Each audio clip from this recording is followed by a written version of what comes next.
গ্রামের শেষ প্রান্তে মাটির ঘর, চারপাশে কুয়াশা, দূরে পুকুর পাড়ে ব্যাঙের ডাক। ঘরের কোণে বসে কাশছেন রামুর বৃদ্ধ পিতা, শুকনো মুখে শুধু কষ্টের রেখা। রামু চুপচাপ বসে আছেন উঠোনে, হাতে পুরনো লণ্ঠন।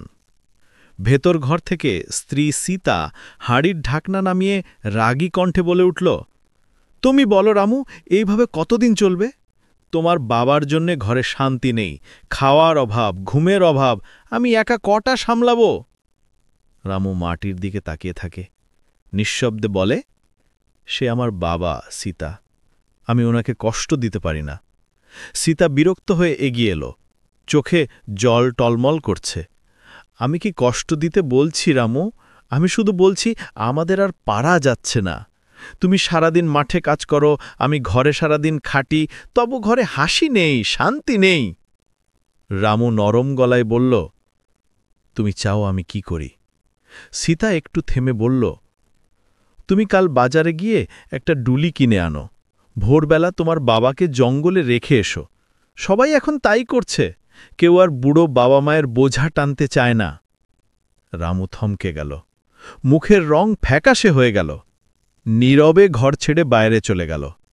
ঘরের কোণে বসে সব কথা শুনে ফেলল ছোট্ট ছোটন, মাত্র 5 বছরের শিশু। দাদুকে সে ভীষণ ভালোবাসে, প্রতিদিন দাদুর কোলে বসে গল্প শোনে।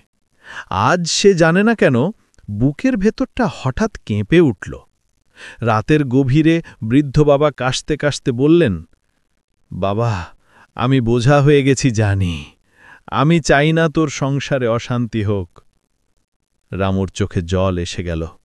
সে বাবার পাশে বসে শুধু বলল, বাবা, ঘুমিয়ে পড়ো, কাল সকালটা হয়তো নতুন কিছু এনে দেবে। পরদিন ভোরে কুয়াশায় ঢাকা গ্রাম, চারদিকে ধূসর আলো। রামু বাজার থেকে একখানা পুরনো ডুলি কিনে আনল। সীতা দরজার পাশে দাঁড়িয়ে আছে, মুখে কোনো শব্দ নেই। রাত গভীর, ঘরের কোণে আলোর নরম কুয়াশা। রামু আস্তে বাবার মুখের কাছে হাতটা এগিয়ে খাবার খাওয়াচ্ছে, কিন্তু চোখে জল গড়িয়ে পড়ছে, প্রতিটি ফোঁটা যেন তার হৃদয়ের চিৎকার।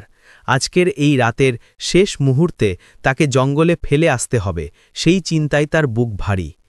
তখনও ভোরের আলো ফোটেনি, চারদিকে কুয়াশা আর নিঃশব্দ নীরবতা।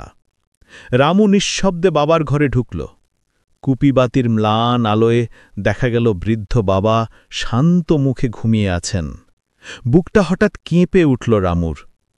আস্তে বলে উঠল, বাবা, তোমাকে একটু বাইরে নিয়ে যাচ্ছি, হাওয়া খাওয়াব। বৃদ্ধ মৃদু হাসলেন, বাহ, অনেক দিন পর আমার ছেলে আমায় কোথাও নিয়ে যাচ্ছে। রামু চুপচাপ বাবাকে কাপড়ে মুড়ে ডুলিতে বসালো, কাঁধে তুলল, ধীরে ধীরে কুয়াশার ভেতর এগোতে লাগল। তার মুখে কোনো কথা নেই, শুধু নিঃশ্বাসের ভার আর চোখের ভেতর অজানা জল। এদিকে ঘরে হঠাৎ ছোটনের ঘুম ভেঙে গেল। চোখ কচলে বাইরে তাকাতেই দেখল, দূরে কুয়াশার ভেতর বাবার কাঁধে একটা ডুলি ধীরে ধীরে অদৃশ্য হয়ে যাচ্ছে। ছোটন ছুটে এসে দরজার সামনে দাঁড়িয়ে চিৎকার করে উঠল, বাবা, দাদুকে নিয়ে যাচ্ছ? যাও, কিন্তু ডুলিটা ফেরত আনিও। যখন তুমি আর মা বুড়ো হবে তখন তোমাদেরও লাগবে। রামুর শরীর অবশ হয়ে গেল, পা থেমে গেল মাটির উপর। পেছনে তাকিয়ে দেখল কুয়াশার ফাঁক দিয়ে ছেলেটা দাঁড়িয়ে আছে, মুখ ভেজা, চোখে অপরিসীম নিষ্পাপতা। বৃদ্ধা ডুলির ভেতর থেকে মৃদু স্বরে বললেন, বাবা, শুনলি? শিশুর মুখেই তো ঈশ্বর কথা বলেন।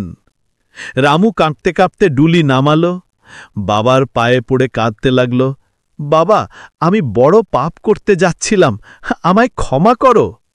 বৃদ্ধের কাঁপা হাত তার মাথায়, ফিরে চল রে বাবা, ফিরে চল। সেই ভোরে রামু বাবাকে নিয়ে ঘরে ফিরল। সীতা দরজায় দাঁড়িয়েছিল, নিঃশব্দ, চোখে জল। ছোটন দৌড়ে এসে দাদুর গলায় ঝাঁপিয়ে পড়ল, আমি জানতাম তুমি ফিরে আসবে দাদু। সেই দিন থেকে রামুর ঘরে অভাব রইল, কিন্তু শান্তি ফিরল, ভালোবাসার শান্তি। পিতামাতা আমাদের পৃথিবীর প্রথম ছায়া। যে তাদের অবহেলা করে সে নিজের ভবিষ্যৎকে অন্ধকার করে, আর সন্তানের চোখে আমরা যেমন, আগামী প্রজন্ম তেমনই হবে।